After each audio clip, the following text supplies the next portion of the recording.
Hey, how's it going? My name is Brian, and welcome to my YouTube channel, Maraxo's Reviews and How-Tos. So your Xbox One controller is having some stick drift issues, huh? Well, one of my controllers was having some stick drift issues about a year or two ago.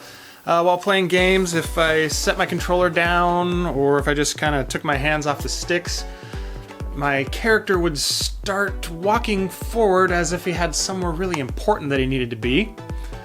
And even more annoyingly was when I was navigating menus like in Netflix, it would begin rapidly scrolling up as I was trying to browse for movies or TV shows. Now, since I have a second controller, I didn't worry about the stick drift issue on the one quite so much because this one was still good and worked great.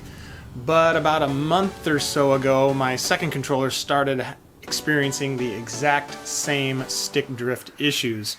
So at that point, I knew that I needed to do something about this.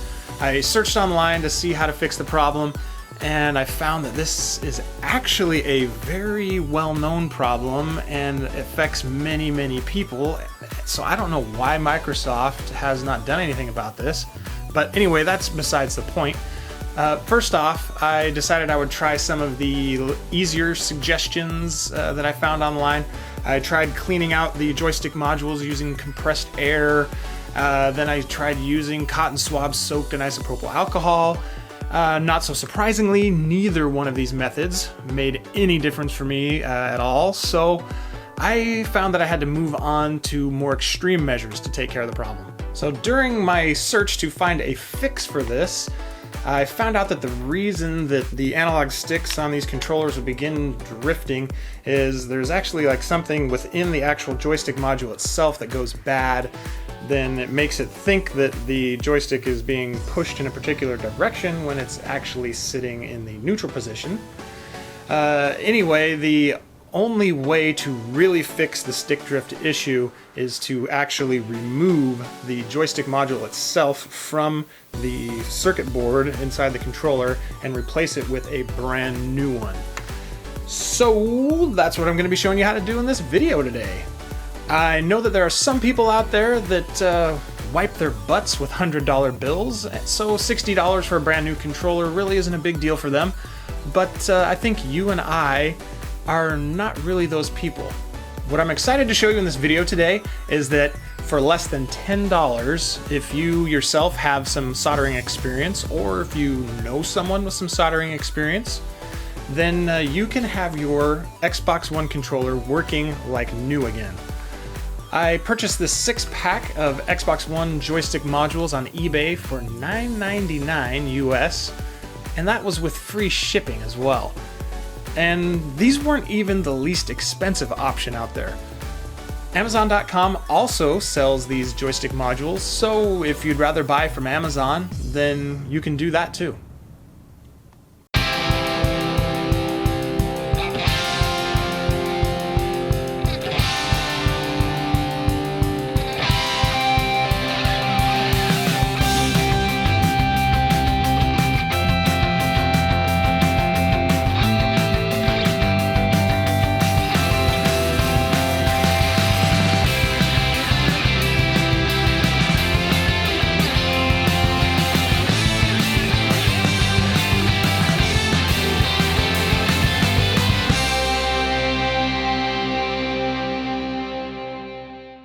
So here we have our Xbox One controller that is got the drifting left analog stick. And to take these apart, first thing we got to do is remove these panels right here. To do that, you just get your fingernails here into that crack. You just reef on it pretty hard, and it pops right off. You do that on both sides.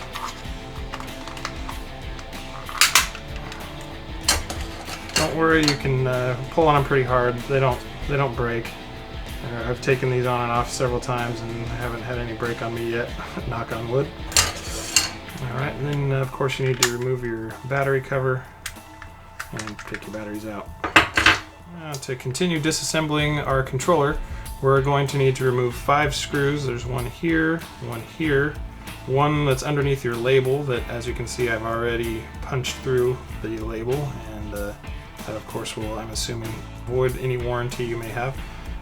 Then there's one here and another one right there. I think I can see that in the camera. Anyhow, to get those out, I had to go buy this kit of security bits from Harbor Freight. This particular kit, I forget how many different bits are in it, but the one that we need is the T8 security Torx, which is the one right here that's got the hole in it. So set that guy down, and we can begin removing screws. And all these screws are the same size and same length, so you don't need to worry about getting them mixed up.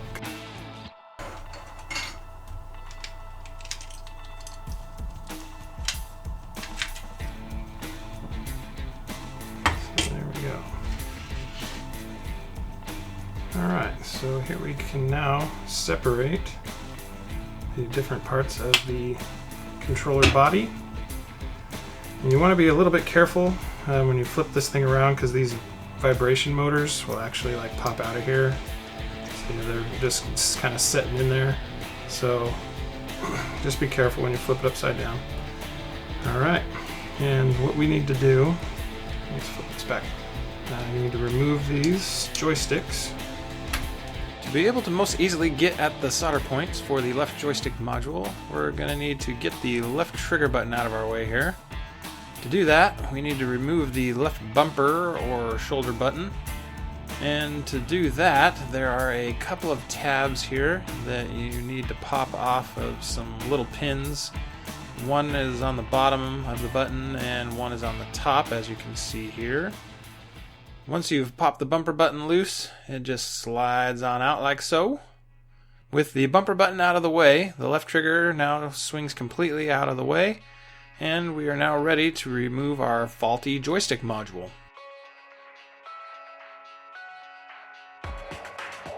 Now, like I said at the beginning of the video, you may want to enlist the help of a friend or relative or someone that has some soldering experience. That's what I did, because I personally have never done any kind of soldering or anything before, so I enlisted the help of my cousin, who has much more experience with this kind of thing than me. What he's doing here is using what's called a solder wick to wick away the solder there. He's placing the wick onto the contacts, heating it up with the soldering iron, and the solder just naturally is kind of absorbed and sucked up by that wick. We got all of the contacts all cleaned off there, and then the joystick module was able to be removed, just like that. Now that we have our joystick module removed, we are ready to install our new one. Thankfully, they can only go in one way. As you can see here, my cousin tried to put it in the wrong way initially, and it wasn't going in, so we turned it around and popped it in the correct way. He then took the plastic thumbstick and hooked it onto the module there to kind of help use it as a way to apply pressure to the module to push the pins through the board so that he could more easily solder things back together. Now, once the module was back in place, we started off with the 4 largest pins to kind of anchor the module back in place. And he did this one here first, that you can see him soldering right now. And once he got that one secured in place, he went diagonally across over to the other pin right here and soldered that one into place, and then continued on, got the 4 largest pins there, and then moved around to the remaining 10 pins, got those all soldered in, and then it was time for us to reassemble our controller. First thing, of course, I did was grab that left bumper cover and slide that guy back into place and lock it back onto its little prongs. Up next was to place on the rear housing, and to get that back on, you do have to pull in the trigger buttons, as you see me do right here. to be able to get the rear housing to fit back on correctly. I then flip the controller over and place the right thumbstick onto the right joystick module, and then threw the top part of the controller body on, and then it was time to screw it all back together. I started off with the one in the center in the battery compartment, and then moved around to the other ones.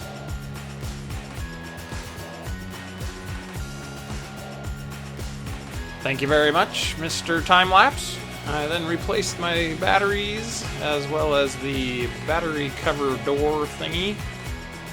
And then it was time to throw on the little side grip covers. Those are pretty simple. You just kind of start with one side of it and push it on until it snaps back into place, and then repeat the same thing for the other side. With our little repair job all done, I decided to push the sticks around a little bit just to see how things were feeling, and everything felt great. So it was time to begin testing our repair and see if it actually worked. We fired up some Titanfall, and as you guys can see here, everything was working perfectly, forward and backwards and side to side. And then of course was the all-important test of whether or not we had fixed that stick drift that we were experiencing before. So I let go of the control sticks and let it sit there for a few seconds. And nothing happened. It did exactly what it's supposed to do. Hallelujah, hallelujah, hallelujah. Although the stick drift was annoying in games, it was pretty manageable for the most part. The place that it was the most obnoxious was when navigating different menus, especially like in Netflix, because you would stop on a list of movies to browse the different movies that they had there, and all of a sudden it would begin scrolling uncontrollably up. And yeah, really stinking annoying. Anyway, I of course had to go back and test this by logging into Netflix on my Xbox One and just letting the controller sit there. And as you can see, everything is as it should be, thank goodness. Man, it's nice to have these controllers back working the way they're supposed to again. Anyway, that is it for this video. I hope that you guys enjoyed it. I hope that it was helpful to you. And I wish you guys the best of luck as you go on to repair your own controllers. If you guys liked the video, please click that thumbs up button, show me how much you liked it.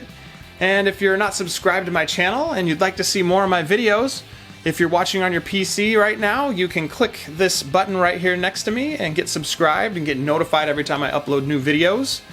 If you're watching on your smartphone or tablet, when you are watching the video, if you can see like the whole, like the video title and everything right here, like in this picture, there'll be that subscribe button. You can click that and get subscribed that way also. If you guys have any questions or comments you'd like to leave for me down in the comment section, throw them in there. Let me see them. I'll do my very best to get back to you guys, to answer the questions you have, and even comment on the comments you make. And like I do in the conclusion of most all my videos, I want to say thanks so much for hanging out with me today and for watching this video, and I hope to see you all again next time. We'll catch you later.